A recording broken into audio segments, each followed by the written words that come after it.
Hey guys, Kyle here. Some of you know me as Kato, some of you know me as Kate.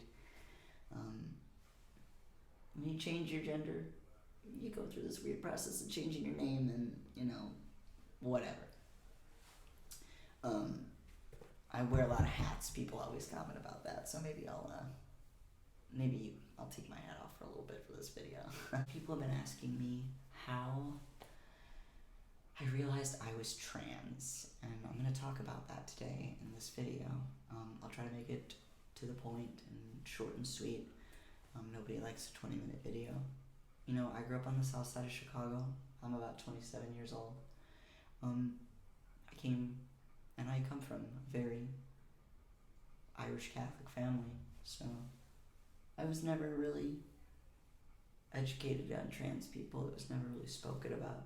I remember seeing trans women in the media. I saw like RuPaul and just flashing images, but it was a very hush-hush subject, and it was very much that, this is the way things are, and this is how you're born, and this is how it has to be. So I never knew what to call it, and I grew up just thinking something was wrong with me. Everybody, you start having, boyfriends and girlfriends, and for me, I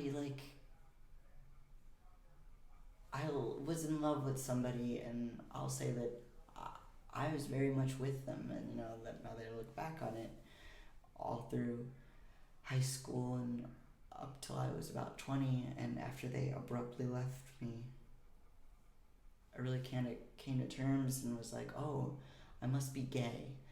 But it was very difficult for me to accept that, as weird as it sounds, is I wasn't comfortable with other women touching me. I never liked the phrase lesbian.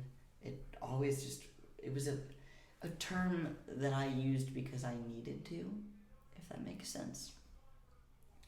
And even when I was with this person, I always had trouble, accepting it, that I was gay.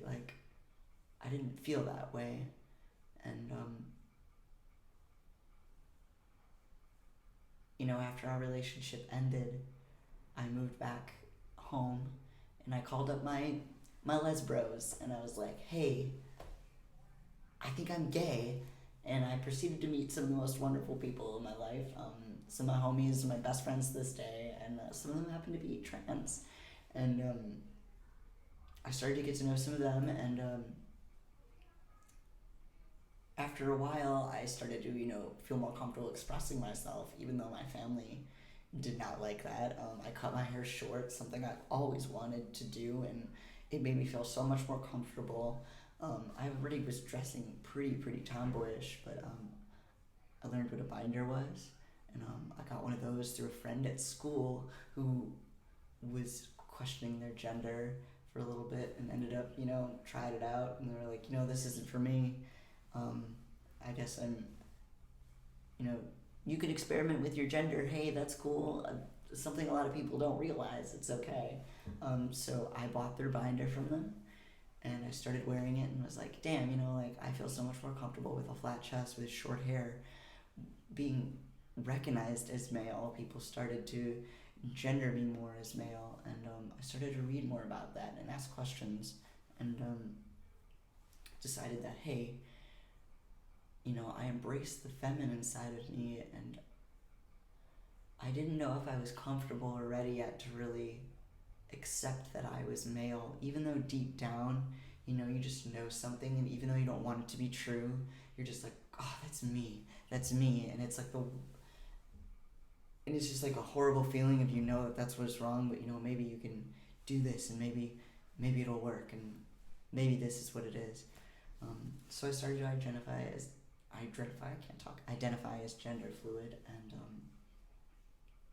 I went by that for a while, and then my dysphoria was getting so terrible.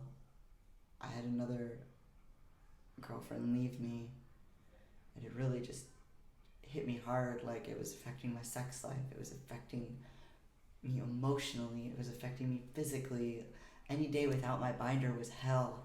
At one point, my parents had thrown out my binder, and it was terrible for me. I was binding with sports bras, and I trying to desperately save money and buy another one, and it was hell. And I was laying in my bed every day, and I was crying and just having emotional outbursts, and I couldn't handle life, and it was really hard. I was having moments where I would be out with a group of women, and I just didn't connect. There's a certain camaraderie you have as a man or as a woman, and you just feel something inside. There's a connection, like I can't explain it, but I watch a lot of reality TV. I work in film, and I was watching this girl on TV talk, and I was in a room with a bunch of other women, and they were talking about how they connected with her, and they, could relate to her, and just on a level that only another woman could. And I realized at that moment that I in no way, shape, or form I couldn't relate, even though I've lived my whole life in this female body.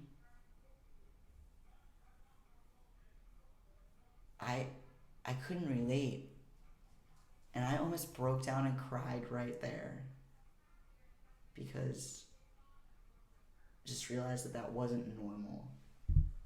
Finally, one of my friends was like, one of the questions I asked myself when I decided it was time for me to transition, to start hormones, was if I was like in a white room with no windows, no doors, and it didn't matter that, what I did, it didn't affect anybody else other than me, would I still take hormones? Would I still go on the testosterone? Would I still transition?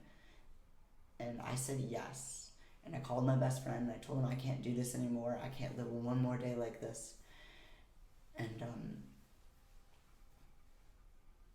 I called 1,000,005 gender therapists, and it took me 2 weeks to get an appointment with one, and here we are 4 months later. So if you're struggling and questioning your gender, I promise you that by you either coming out as trans, as agender, gender fluid, gender queer, there's 1,000,005 genders, non-binary, whatever. I could spend all day listing them. Don't be afraid to experiment with your gender. You don't need to take hormones.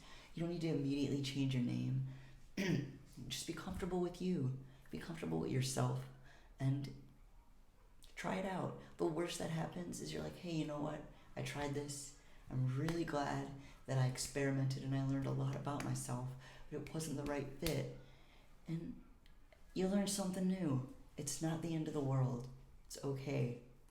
It's okay. So, do you. It don't matter what the world says. At the end of the day, you gotta think what's best for me, You're not hurting anybody by being happy. And that's all I gotta say.